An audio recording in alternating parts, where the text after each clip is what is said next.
जय हिंद। आइए आज हम लोग साइंस क्वेश्चन का ये अगला पार्ट लेकर हाजिर है। यहाँ आपका बहुत सारा क्वेश्चन देख लीजिए रिकॉल होने वाला है, जो लिखित के साथ साथ मौखिक भी बोल देंगे। अगर इन सारे क्वेश्चंस टॉपिक्स को अगर आप रिकॉल कर लेते हैं तो इन टॉपिक से अक्सर आपके एग्जाम में क्वेश्चन बनते हैं, जहाँ से आपको मतलब आसानी से सॉल्व कर सकते हैं। तो चलिए बिना समय को गवाए हुए हम लोग सीधे क्वेश्चन के ऊपर आते हैं। तो क्वेश्चन 1 हम लोग का कहता है कि जो है ओजोन परत की जो होती है किस मंडल में पाई जाती है। तो याद रखना वह समताप मंडल में पाई जाती है। और ओजोन का सूत्र क्या होता है, तो O3 होता है। और ये किसका अप्रूप है, तो याद रखना होगा कि आपको ऑक्सीजन का यह अप्रूप होता है। इसके अलावा अगर बात करेंगे ओजोन गैस की गंध कैसी होती है, तो याद रखिए सड़ी हुई मछली के संबंधित होती है। और ओजोन से संबंधित प्रोटोकॉल कौन सा बना हुआ है, तो याद रखिए वो मॉन्ट्रियल प्रोटोकॉल बना है 1987 में। हालांकि यह लागू कब हुआ था, तो 89 में यह लागू हो गया था। हालांकि एक वियना प्रोटोकॉल भी आपको 1985 में बना हुआ था, वो भी आपका ओजोन से ही संबंधित है। इसके अलावा ओजोन जो है कि परत हमारे क्या करता है, तो ये हमारे परावैंगनिक किरणों से हमें रक्षा करती है। याद रखना ये भी क्वेश्चन। इसके अलावा यहाँ पे आपको ओजोन से संबंधित हो गया। हालांकि ओजोन दिवस याद रखिएगा आपको किस दिन मनाया जाता है, तो आपको यह 26 सितंबर को यह मनाई जाती है। और पहली बार यह 26 सितंबर 1987 को क्या हुआ था कि मनाया गया था। इसके अलावा और भी यहाँ पे देख लीजिए, अगर ओजोन का सूत्र तो O3 होता है, लेकिन ओजोन का इस तरह से इसका आकृति बनता है, जिसमें से आपको देख लीजिएगा यहाँ पे आपको तो मतलब एक सिग्मा यहाँ पर एक सिग्मा यहाँ पे, यानी कि 2 सिग्मा बॉन्ड बनता है। और एक आपका कितना होता है कि पाई बॉन्ड बनता है, यहाँ पे एक पाई बॉन्ड बनता है। तो ये सारे क्वेश्चन हमने आपको यहाँ से रिकॉल करा दिया है। इसके अलावा याद रखिए, हालांकि ये सबसे ज़्यादा आपको मतलब 90% आपको समताप मंडल में ही मिलता है, और 10% यहाँ पे रहता है तो क्षोभ मंडल में आपको यह देखने को मिलेगा। तो ये सारे क्वेश्चन आपको यहाँ से भी रिकॉल करके रखना होगा, यह ओजोन से संबंधित में।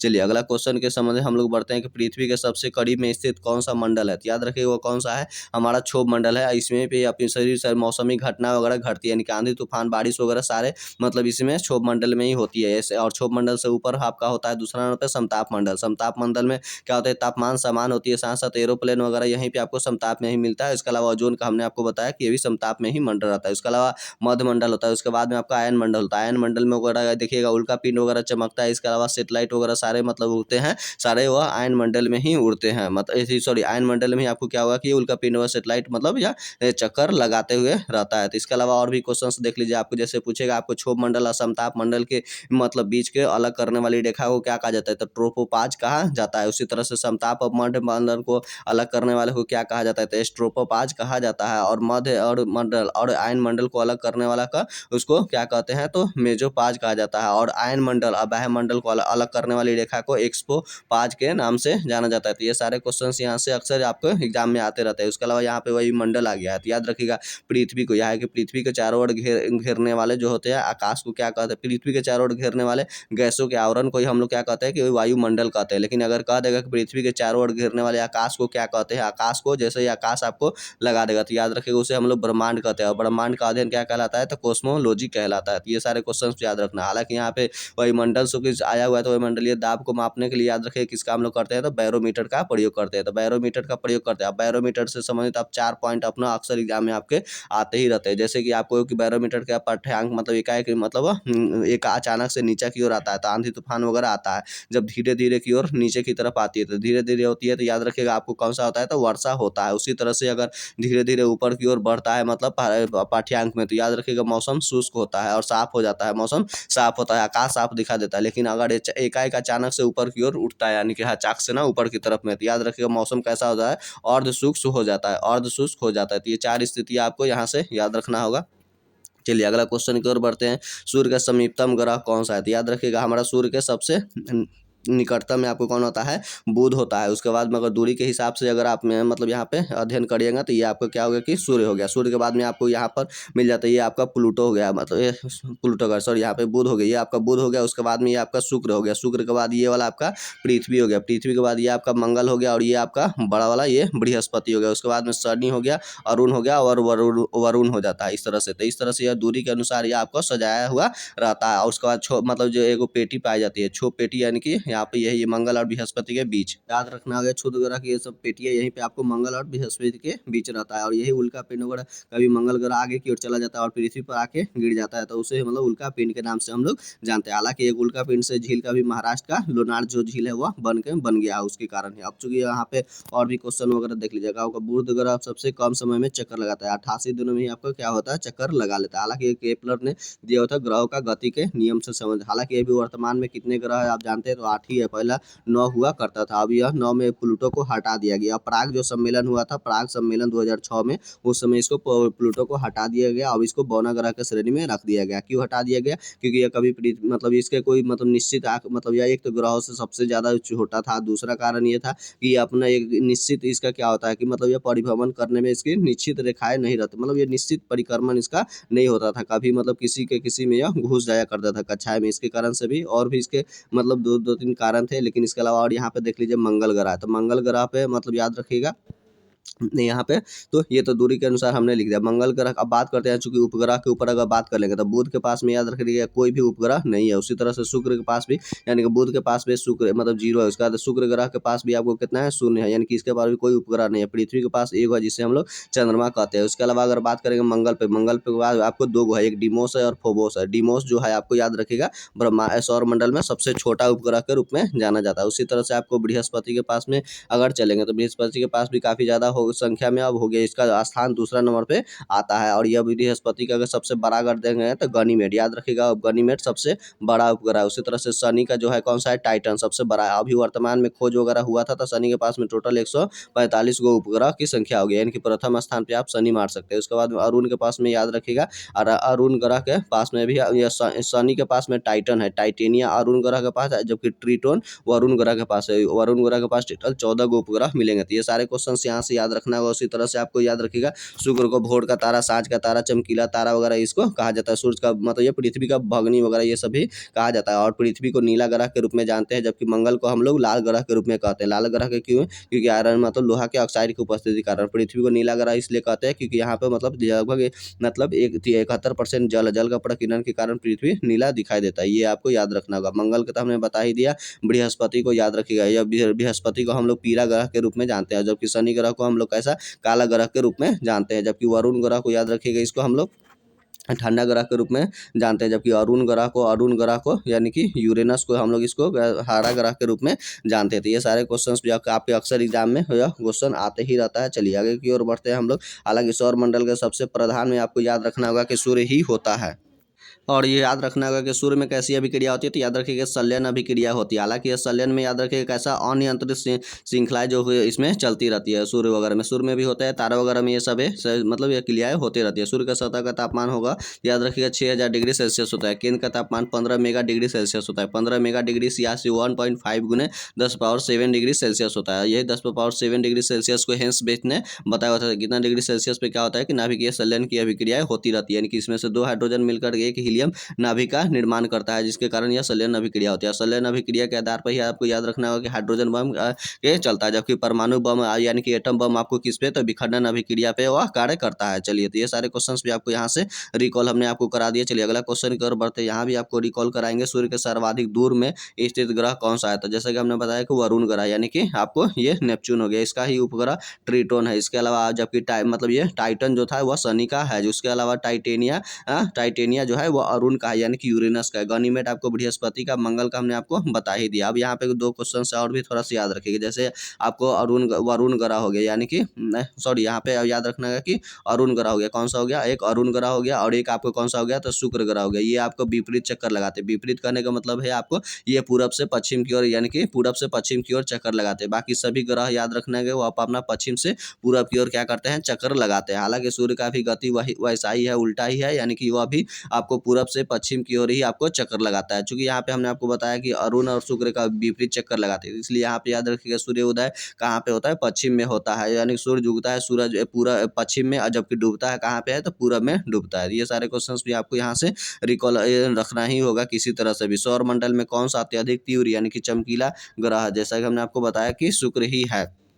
चलिए अगला क्वेश्चन की ओर हम लोग बढ़ते हैं। रात्रि के समय आकाश में कौन सा ग्रह लाल दिखाई देता है? तो मंगल ग्रह दिखाई देता है। ये सब हमने आपको बता दिया। क्षुद्र जो पेटियां होती है ये देखिए, तो यानी मंगल और किसके बीच में होता है? बृहस्पति के बीच में ही होता है।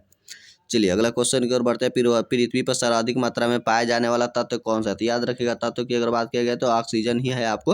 हालांकि यह पृथ्वी पर यानी कि भूपर पट्टी में आपको कितना होता है? तो यहाँ हमने लिखा हुआ है 46% आपको ऑक्सीजन होता है। सिलिकॉन आपको 27%, एल्यूमिनियम 8% होता है, 5% आपको हाँ, कैल्शियम, सॉरी 5% आपको कौन सा होता है, तो लोहा होता है। उसके बाद में कैल्शियम होता है, और उसके बाद में आपका सोडियम होता है। तो ये आपको घटते क्रम में आपको यहाँ से सजाने के लिए दे देता है। जैसे कि घटते क्रम में आपको ये याद रखना होगा कि ऑक्सीजन हो गया, सिलिकॉन हो गया, एल्युमिनियम, लोहा, उसके बाद में लोहा, उसके बाद में कैल्शियम हो गया, उसके बाद में सोडियम। तो इस तरह से आपको ऑब्जेक्टिव में भी आपको यहाँ पे सहायता हो जाता है। इसके अलावा ऑक्सीजन का देख लीजिए, यहाँ पे हमने आपको समस्थानिक के बारे में दे दिया है। ऑक्सीजन के कितने होते हैं, समस्थानिक 3 ही होते हैं। इसके अलावा आपको समस्थानिक यानी कि जिसके परमाणु संख्या है समान होती है, और क्या होती है कि उसके जो भार होते हैं वो भिन्न भिन्न होते हैं। देख लीजिए यहाँ पे 16 है, 17 है, 18 है, या परमाणु भार है यानी कि एटमिक मास है, तो ये अलग अलग है। उसी तरह से ये आपको हमने समस्थानिक के बारे में बताया। हाइड्रोजन का भी याद रखिएगा, समस्थानिक से मतलब इसके पास भी आपको 3 है, यानी कि एक प्रोटियम, ड्यूटेरियम और ट्राइटियम के स्थान आता है। इसके अलावा अगर सबसे अधिक याद रखिएगा तो आपको पोलोनियम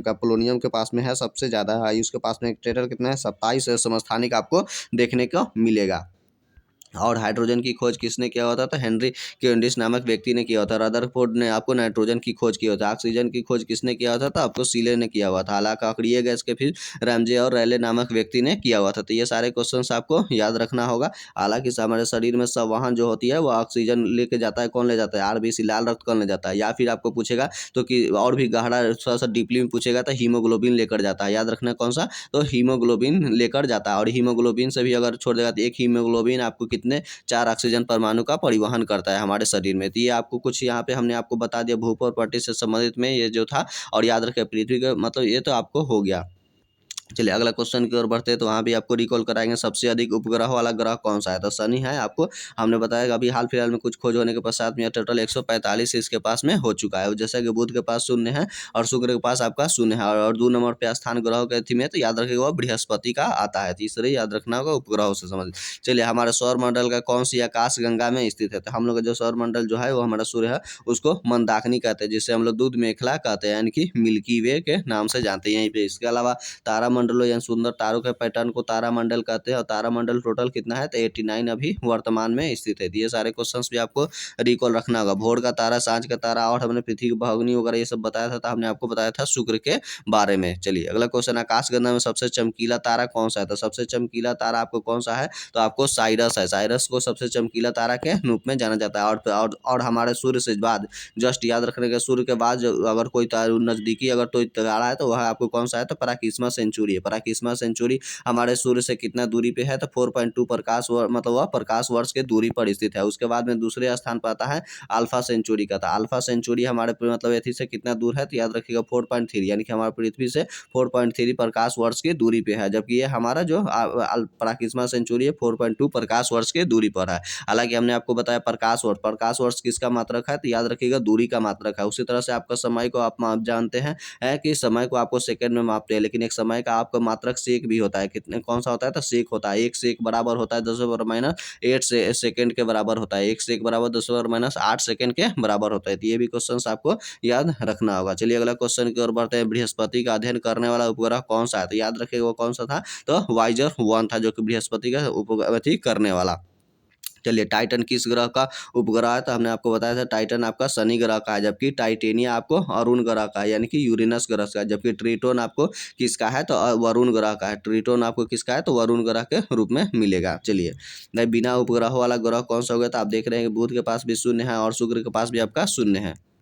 और यहाँ पे पृथ्वी का एकमात्र उपग्रह कौन सा है, तो यह चंद्रमा। और चंद्रमा से पृथ्वी पर प्रकाश आने में याद रखिएगा 1 मिनट 20 सेकंड का समय लगता है। जबकि सूर्य से हमें आने में कितना मिनट का लगता है, तो 8 मिनट आपका 20 सेकंड का समय लगता है, यानी कि टोटल 500 सेकंड का आपको यहाँ पे समय लगता है, यानी कि सूर्य के प्रकाश को यहाँ पे आने में। हालांकि सूर्य का प्रकाश जैसे ही हमारा पृथ्वी पर याद रखिएगा वो आती है किस विधि द्वारा, तो एक विधि पूछ देता है, तो विकिरण विधि द्वारा हमें प्राप्ति होती है। लेकिन इसके अलावा अगर पूछ देगा तरंग के रूप में, तो याद रखिएगा तरंग में आपको लघु रेडियो तरंग के रूप में आती है। किस में आती है, तो लघु रेडियो तरंग के रूप में आती है। लेकिन जब यहाँ से परावर्तित होती है रात के समय में, तो याद रखिए वो दीर्घ रेडियो तरंग के रूप में आ जाती है। हालांकि दीर्घ रेडियो तरंग को मतलब कौन होती है, CO2 गैस क्या होती है, उसको रोक लेती है। रोक लेने के पश्चात ही क्या होता है, पृथ्वी हमारा गर्म ये रहता है। तो ये सारे क्वेश्चंस भी आपको यहाँ से याद रखना है। लघु रेडियो तरंग के रूप में आती है, परावर्तित होती है दीर्घ रेडियो तरंग के रूप में। तो अब आपको देखना है कि प्रकाश का विधि पूछ रहा है, विकिरण, या फिर आपको तरंग के रूप में पूछ रहा है। अगर थोड़ा सा डीपली में पूछेगा तो ये सारे क्वेश्चन आपको यहाँ से रिकॉल रखना होगा। और अंतरिक्ष अंतरिक्ष में तारामंडलों की कुल संख्या कितनी है, तो 89 है। वहाँ पे हमने आपको रिकॉल कराया। सूर्य से सबसे निकटतम तारा कौन सा है, तो प्रकाशिमा सेंचुरी है, हमने आपको बता दिया 4.2 प्रकाश वर्ष की दूरी पे है। और दूसरा तारा कौन सा है, तो आपको अल्फा सेंचुरी 4.3 प्रकाश वर्ष की दूरी पे। हालांकि प्रकाश वर्ष हमने आपको बताया दूरी का मात्रक होता है। एक प्रकाश वर्ष यानी कि एक प्रकाश वर्ष बराबर होता है, याद रखिएगा, 9.46 गुने 10 पे पावर 12 किलोमीटर होता है। इसको मीटर में बदल देंगे तो इस तरह से आपको 10 पे पावर -15 मीटर हो जाता है। तो ये आपको उस तरह से हो जाता है। हालांकि इससे भी बड़ा एक होता है पारसेक होता है। तो एक पारसेक बराबर याद रखिएगा, एक पारसेक बराबर होता है 3.26 प्रकाश वर्ष के बराबर होता है, यानी कि लगभग 3.25 मतलब प्रकाश वर्ष के बराबर आपको एक पार्सेक होता है। यानी कि दूरी का सबसे बड़ा मात्रक में आपको पार्सेक ही देखने को मिलेगा। अब यहाँ पे भी आपको ऐसे मिल जाएगा, अगर पार्सेक को अगर 3.26 प्रकाश वर्ष नहीं रहेगा तो आपको मिलेगा 3.08 गुने 10 पावर, याद रखना होगा आपको, यह हो जाता है 10 पावर 13 किलोमीटर। या फिर इसको मीटर में देगा तो यह 16 मीटर के रूप में आपको मिलेगा। तो ये भी आपको दो मतलब वैल्यू आपको याद रखना होगा पार्सेक का। अक्सर ये एग्जाम में भी आपके आते रहते हैं। वायुमंडल में कार्बन डाइऑक्साइड की मात्रा कितनी % है, तो याद रखें कार्बन डाइऑक्साइड की मात्रा ये 0.03% होते हैं। उसी तरह से वायुमंडल में 78% हमारा क्या है, तो आपको नाइट्रोजन है। ऑक्सीजन आपको कितना % मिलेगा, तो ये 21% के रूप में मिलेगा। आर्गन आपको 0.93% के रूप में मिलेगा आर्गन। और कार्बन डाइऑक्साइड आपका 0.03% के रूप में रहता है। हम लोग क्या करते हैं, यही 0.03% हम लोग वायुमंडल से लेते हैं। लेने के पश्चात में मतलब क्या होता है कि ये बाहर के रूप में हमें 4% के रूप में हम लोग छोड़ते हैं। यानी कि CO2 हम लोग सांस के द्वारा बाहर छोड़ देते हैं 4%, और जो कि नाइट्रोजन हम लोग लिए थे 78%, तो वापस के टोटल 78% हम लोग बाहर की तरफ छोड़ देते हैं। और नाइट्रोजन हमारा रक्त दाब को नियंत्रित करने में सहायता करता है। इसके अलावा शरीर को जलने से क्या होता है कि रोकता है। इसके अलावा यहाँ पे ऑक्सीजन हम लोग चूंकि 21% लिए थे, तो 21% में से याद रखिए 4% किस में बदल गया था आपको, तो CO2 में बदल गया था। यानी कि बाहर हम लोग सांस के द्वारा 17% ही हम लोग छोड़ देते थे। ये सारे क्वेश्चन जो आपको याद रखना है कि बाहर हमारा 21% हम लोग ऑक्सीजन लिए थे, लेकिन 17% ही आपको बाहर आ पाया। हालांकि बाकी और ज़्यादा क्यों नहीं हुआ, क्योंकि अगर ज़्यादा मात्रा में ऑक्सीजन लेंगे तो हमारा शरीर क्या होगा कि जल उठेगा, क्योंकि इसमें कहीं ना कहीं शरीर में हमारा क्या होता है कि हाइड्रोजन भी रहता है और कार्बन भी रहता है। इसलिए ऑक्सीजन क्या होगा, ज़्यादा मात्रा में नहीं होनी चाहिए। तो इसलिए प्रकृति ने मतलब काफ़ी अच्छी तरीके से शरीर की संरचना को ढाला गया है। ये सब सारे सोच समझ के, तो ये सारे क्वेश्चन हालांकि यहाँ पे हमने चूंकि कार्बन डाइऑक्साइड के बारे में पूछा, यानी कि CO2, हालांकि ग्रीन हाउस गैस के रूप में मुख्य गैस इसी को जाना जाता है। इसके लिए प्रोटोकॉल बना हुआ है, आपको याद रखिएगा कौन सा प्रोटोकॉल है, तो क्योटो प्रोटोकॉल है। कौन सा है आपको, तो क्योटो प्रोटोकॉल याद रखना होगा। कब बना हुआ था, तो 1997 में बना हुआ था। हालांकि यह लागू कब हुआ है, तो याद रखना है यह 2005 में यह किया हुआ क्योटो प्रोटोकॉल लागू कर दिया गया। क्योटो आपको कहाँ पे पड़ता है, तो याद रखिए आपको जापान में पड़ता है। कहाँ पे आपको, तो जापान में है। चलिए सारे क्वेश्चन से आपको यहाँ से याद रखना होगा। वायुमंडल की सबसे ऊपरी परत क्या कहलाती है, तो वायुमंडल ही कहलाती है। इसमें सबसे बाहरी मात्रा में आपको हाइड्रोजन और हीलियम की सबसे ज़्यादा मात्रा आपको देखने को मिलेगा। जबकि आयन मंडल में आप जानते हैं उल्का पिंड वगैरह सेटेलाइट छोड़ी जाती है समताप में, आपको यहाँ पे एरोप्लेन चलता है। साथ ही साथ वायुमंडलीय मतलब यहाँ पे ओजोन परत पाई जाती है। क्षोभ मंडल में तो आप सभी जानते हैं इनका मतलब ये मतलब बिजली कड़कना, बारिश और आंधी तूफान वगैरह, हेलीकॉप्टर भी आपको क्षोभ मंडल में ही उड़ेगा, ये भी याद रखना होगा। चलिए चंद्रमा के प्रकाश को पृथ्वी पर आने में कितना समय का समय लगता है, 1.3 सेकंड, यानी कि आपको टोटल कितना 1 मिनट 20 सेकंड, यानी कि आपको 80 सेकंड का समय लगता है। जबकि सूर्य से आने में आपको 500 सेकंड का लगता है, यानी कि 8.3 मिनट के रूप में रहेगा। तो मिनट में रहेगा या फिर सेकंड में रहेगा, तो आपको 500 सेकंड के रूप में रहेगा। हालांकि चंद्रमा का अध्ययन सेलेनोलॉजी कहलाता है। और चंद्रमा को याद रखिएगा हम लोग कितना %, तो 58% ही भाग हम लोग देख पाते हैं। हालांकि अभी चंद्रमा का हम लोग देखेंगे मतलब दक्षिणी ध्रुव पे हमारा चंद्रयान 3 जो कि वहाँ पे उतरा हुआ था। हालांकि चंद्रयान 3 में याद रखिएगा किसके द्वारा ये मतलब हुई थी, LV चंद्रमा के दक्षिणी ध्रुव पे उतरने वाले हमारे प्रथम देश हम लोग भारत ही हो गए। और चंद्रमा पर कदम रखने वाले में मतलब सेटेलाइट में यानी कि चौथे स्थान पे हम लोग का हो गया। तो ये सारे क्वेश्चन भी आपको याद रखना होगा। चलिए अगला क्वेश्चन करवाते हैं, चंद्रमा द्वारा पृथ्वी की परिक्रमा करने में लगा समय क्या होता है, तो ये आपको 27.3 दिन का समय लगता है। और सी ऑफ ट्रैंक्विलिटी आपको पूछेगा शांति का सागर कहाँ पे स्थित है, तो आपको चंद्रमा पर स्थित है। जबकि चंद्रमा का अध्ययन क्या कहलाता है आपको, तो सेलेनोलॉजी कहलाता है। मौसमी घटनाएं वगैरह किस समय में किस कहाँ पे घटती है, तो आपको हमने आपको बता दिया था ये क्षोभ मंडल में होती है। चलिए अब यहाँ पे और भी क्वेश्चंस में देखते हैं। वायु क्या है, गैसों का मिश्रण है। ये कभी भी याद रखिएगा, वायु क्या है, गैसों का मिश्रण है। मिश्रण में हमको आपको रिकॉल करा दिया था, nitrogen 78, oxygen 21%, argon 0.93%, carbon dioxide आपको 0.03% होता है। चलिए आगे की ओर बढ़ते हैं। वायुमंडल में सर्वाधिक मात्रा में पाए जाने वाला तत्व कौन सा है, तो याद रखो वायुमंडल में सबसे अधिक मात्रा में पाए जाने वाला अगर तत्व की बात करेंगे तो आपको यहाँ पे हाइड्रोजन ही होता है। और हाइड्रोजन को याद रखिए रखिएगा सबसे हल्का तत्व के रूप में भी जाना जाता है। सबसे हल्का तत्व में भी आपको हाइड्रोजन ही हो गया। सबसे हल्का गैस के रूप में भी आपको याद रखिएगा, गैस के रूप में भी आपको हाइड्रोजन का ही स्थान आता है। जबकि सबसे हल्का अगर सबसे और अगर धातु के रूप में पूछेगा सबसे मतलब यह हल्का धातु कौन सा आता है, तो आपको लिथियम याद रखना होगा कि लिथियम सबसे हल्का धातु होता है। सबसे भारी धातु के रूप में आपको याद रखना होगा तो ओस्मियम सबसे भारी धातु के रूप में जाना जाता है। तो ये सारे क्वेश्चंस पे आपको याद रखना होगा। जबकि द्रव के रूप में धातु पाया जाता है तो आपको ब्रोमीन है। यहाँ पे और भी कुछ हमने आपको लिख दिया हो, चूंकि हाइड्रोजन होता है साथ ही साथ आपको हीलियम होता है। हालांकि सबसे ज्यादा मात्रा में आपको हाइड्रोजन होता है, इसीलिए तो आपको हाइड्रोजन क्या होता है कि हीलियम के रूप में परिवर्तित हो जाता है, जो कि सूर्य वगैरह में नाभिकीय शल्य नाभिक्रिया होती है। और ब्रह्मांड का यह कॉस्मोलॉजी, ब्रह्मांड का अध्ययन क्या कहलाता है, तो ब्रह्मांड विज्ञान, जिसे हम लोग कॉस्मोलॉजी के रूप में हम लोग जानते हैं। चलिए, क्लोरीन का प्रयोग आप जानते हैं कि विरंजक चूर्ण के रूप में हम लोग करते हैं। पानी को शुद्ध वगैरह करने में करते हैं। फलों को रंग वगैरह मतलब ऐसी करने में, ब्लीचिंग करने में भी आपका प्रयोग करते हैं। ब्लीचिंग से संबंधित आपको याद आ रहा होगा आपको ब्लीचिंग पाउडर। ब्लीचिंग पाउडर का अगर सूत्र अगर आप देखना चाहेंगे तो ये होता है CaO, मतलब इसको Cl2 होता है, यानी कैल्शियम हाइपोक्लोराइड के नाम से भी जाना जाता है। इसको ऐसे भी लिखा हुआ मिलेगा CaO और ये Cl इस तरह से ब्रैकेट में रहेगा, और एक Cl आपको क्लोरीन आपको क्या होगा कि बाहर की तरफ में रहेगा। तो इसलिए इसका नाम भी होता है कैल्शियम हाइपोक्लोराइड या फिर कैल्शियम ऑक्सीजन ऑक्साइड क्लोराइड के रूप में भी इस तरह से आपको नाम मिलते रहता है। तो ये सारे क्वेश्चन। चलिए, परावैंगनिक किरणों से रक्षा में कौन करती है, तो याद रखिए वो हमने आपको बता दिया था, ओजोन गैस मतलब यह करती है। नीला ग्रह के रूप में हम लोग पृथ्वी को जानते हैं, और याद रखेगा और क्योंकि 71% यहाँ पे जल के उपस्थिति कारण यह है। तो ये और इसे यह उसका और भी अगला पार्ट काफ़ी लंबा यह चला जाएगा, इसलिए समय के बाद में अभी इतना ही रहने देते हैं। अगला पार्ट इसको हम जल्द लेकर आएंगे। अगर आप मेरे चैनल पे नए थे तो प्लीज़ मेरे चैनल को सब्सक्राइब कीजिए, लाइक कीजिए, दोस्तों में शेयर कीजिए। चलिए, मिलते हैं अगला वीडियो में। जय हिंद।